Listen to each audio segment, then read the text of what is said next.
What's up? Haven't made a video in God knows how long. Kind of been avoiding y'all like the plague. I was just about to say I don't know why, but like, bitch, we know why. I've been sad, depressed, borderline suicidal. I've been angry.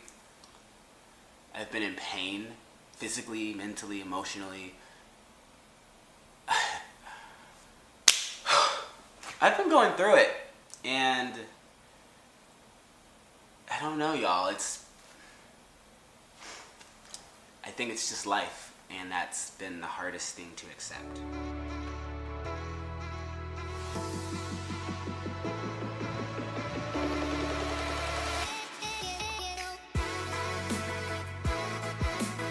So, I even wrote all of this down, y'all, because this video, it's weird. I've been planning this video for the past month because that's when I lost this romantic relationship. It's the same person from February, actually, around Valentine's Day when I made that video. Same person, we reconciled at that time. Same person. But no, I've been avoiding the video because honestly, I've been afraid that I was just gonna start bawling in tears because unannounced to myself, I care about this person significantly more than maybe I was aware of, and that we no longer talk. So you can see why I would be sad about talking about it. Oh, there we go. I've also been avoiding the video because of embarrassment. I've been avoiding the video because of rage and anger and being hurt. I felt like what I was talking about is not what I really wanted to talk about. You know, the videos all had the wrong purpose is what I'm trying to say. I've been trying to figure out, you know, have I pushed everybody away? Have I pushed all my friends away? Have I pushed my romantic partner or like the trial I was experiencing with my potential romantic partner, and then subsequently, you know, pushing that friendship away and ruining it? Or were they like all toxic and just terrible, terrible, shitty people? And like, your boy's an angel. I've had to ground my thinking in the sense that this explanation, or the explanation of what I've been doing and how I've been feeling, is not for them. It's for myself, so that I can heal and continue to move forward in life, in all ways of life, not just romantically. And I'm doing that rambling thing. So because I've done this video 1,000 times, I started to write down things and plan it out more. Which is like totally how I do all my videos, totally. So, lessons from my last relationship. I'm totally gonna cry in this video. Number one, nobody owes you anything. It's a hard pill to swallow. It fucking sucks, but it's so true. Nobody on this planet owes you a damn thing. I've been struggling kind of the most with, I think it's the overarching theme, in the sense that, number one, I felt like I needed an explanation for why this person left, or for why this person didn't want to continue the relationship, or why this person, like, I wanted an explanation. Not just wanted, I demanded, not literally demanded, I essentially felt like I was owed an explanation, which is, I wasn't. I'm not. People are allowed to leave you. It sucks, it's shitty, and it hurts, and it's like all of the emotions, but if somebody thinks that that's what's best for them, then they're allowed to do it. Think about it if you've ever experienced a loss in that way, if you've ever experienced the loss in the sense that you feel betrayed, and this is typically in most breakups, regardless of how they do it, you're still gonna feel some type of way because the only right answer would be your answer. And in this case, I reflect on it in the sense that, like, you know, maybe this person's delivery could have been better, maybe this person could have said more things, maybe this person blah blah blah blah blah. None of that fucking matters, because at the end of the day, I would not have been happy unless they were like, I'm down to stay with this relationship. Like, there was no right answer. But yeah, I've been struggling with understanding that it's okay that I don't have that closure. Or, you know, I was given that closure actually, but like I don't understand it. And even that closure itself makes me feel some type of way. Like, it makes me feel like then like what were we doing for 8 months? You know, it's like, oh, then I get into my head, go down the rabbit hole, and I'm thinking like, we spent 8 months. Like, were you not happy then? Were you not doing this? Were you not what were you thinking about? Like, what's going on in your mind? And the hard fucking truth is that, you know, after 8 months, that's what dating's about, y'all. Like, you can decide that, like, oh, this relationship's not for me. You can decide that within a year. You can decide that within marriage. Like, you're signing a piece of paper legally, yes, but like theoretically, after 30 years, some people have been married 30 years. That's fucking insane to me because I'm not even 30. But like, imagine being married to somebody for 30 years. And that time, while yes, sad, while yes, it can be messy, divorces, I don't even know what divorce is like, or can't even imagine. But think about, like, you're a different person. You want different things, maybe. You might have grown apart. Anything could have happened. And I say that just to go back to my original point, in the sense that people are allowed to leave. Like, they don't owe you anything. What else do I have on this stupid list before I start crying? Let's see. Oh, so as I was saying, you know, throughout this relationship, or whatever the fuck you want to call it, I did not realize how much I liked this person, how much they meant to me, how much we've actually done things, like how much time we've spent together, how much, like, I feel like during the relationship, I always, maybe not to their face until the end of the relationship, I started bringing it up a lot, but to my friends, I always used to talk about how, you know, I felt like we were never, like, spending quality time, or how we never were, like, I don't know, I felt like time, and I'm trying to, like, word this succinctly and correctly without dancing around the bush.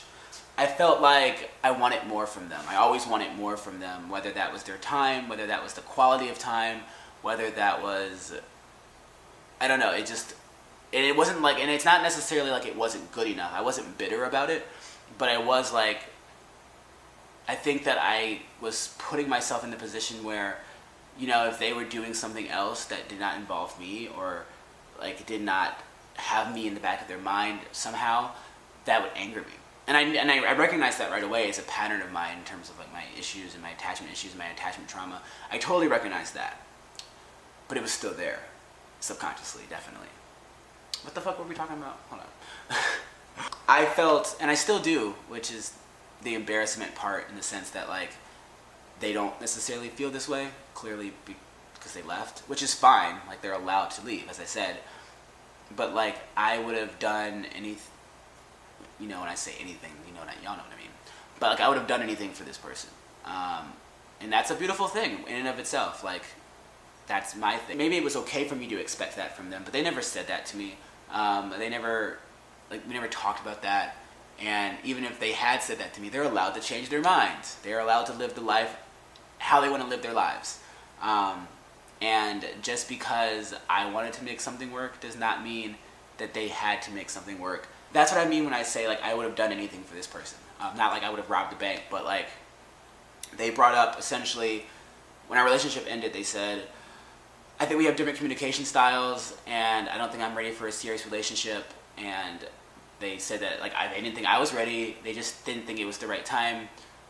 And, yeah, it just wasn't going to work out. It hurt. It still hurts. It makes me want to cry.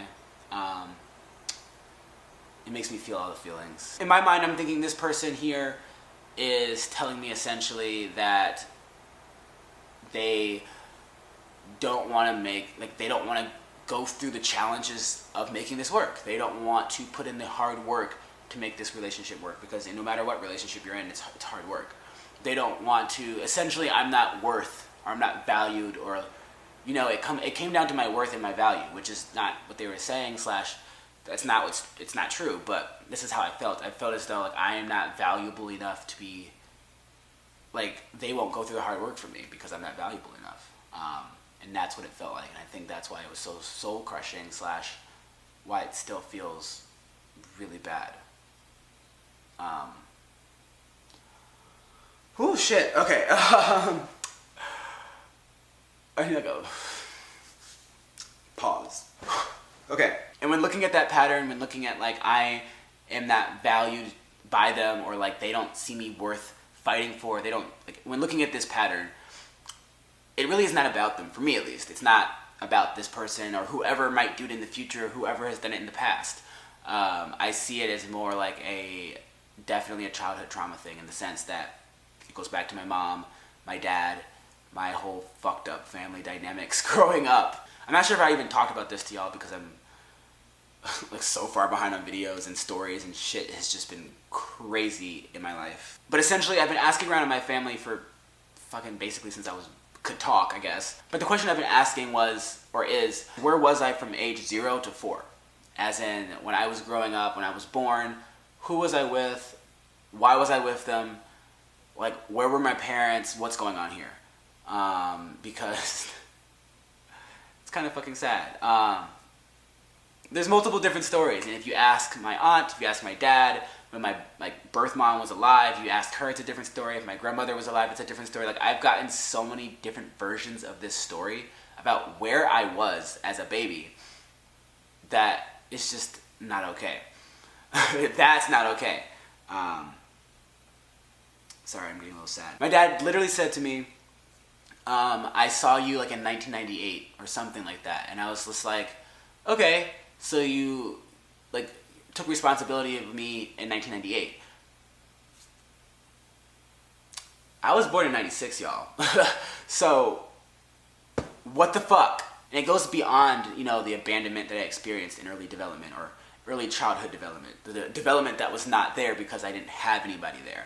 But just learning all of this now, even as an adult, I don't remember any of this as a kid. I don't or as a baby. But like learning that, it's the finding out that, if my mom had known about me earlier, I probably would have been aborted. Probably wouldn't be here. Not that there's anything wrong with that. And objectively speaking, given how I was raised and given all the shit that's been happening, this is why you don't have kids that you can't take care of or that you don't want or like whatever, because I have a lot of fucking problems. Anyway, probably would have been aborted. Beyond that, when I was born, my mom, she loved me. I know that, and she showed it all the time. I knew my mom loved me. I know she did. She had her own problems, drugs, mental illness, all of that. I understand that. But still, it hurts knowing that even when I was born, she was calling my dad to come get me. She was calling my grandmother to come get me. She was like, I cannot take care of this child. Somebody come get this child. Because she knew that she couldn't take care of me. But in my mind, all I hear and all I think is that, she didn't put in, again, this is what my subconscious and what my inner child is telling me. It's saying, she didn't want me. She didn't want to put in the work to want me. Yes, addiction is a thing, drug addiction is a thing, mental illness is a thing, but her love did not go her love stopped there. She was not willing to get, off the drugs for me, her son. And that's not, that's a very black and white way of looking at it. That's very, a very warped way of looking at it. But that's how I see it. So it kind of goes back to that. And all my relationships basically do. In the sense that if someone is not willing, and that's how I frame it, and it's probably not even the way you should frame it. If someone's not willing to do something for me, to go the extra mile, to put in the extra work, it reminds me of that. That nobody claimed me as a baby. No one, my dad literally did not come and become a father. He sent money and stuff, which I guess was his idea of being a father. He signed, literally my dad talked about, he was like, when you were born, they faxed me over the fucking papers and I signed for you. What are you talking about? I was there. I'm like, Dad, that's not being there for a child by signing papers and by sending money. There's tons of studies on that. But it's since birth, no one has ever wanted to be there. Not fully, when things got hard. And that's just a shitty feeling. I don't want to talk about this anymore. Let's move on.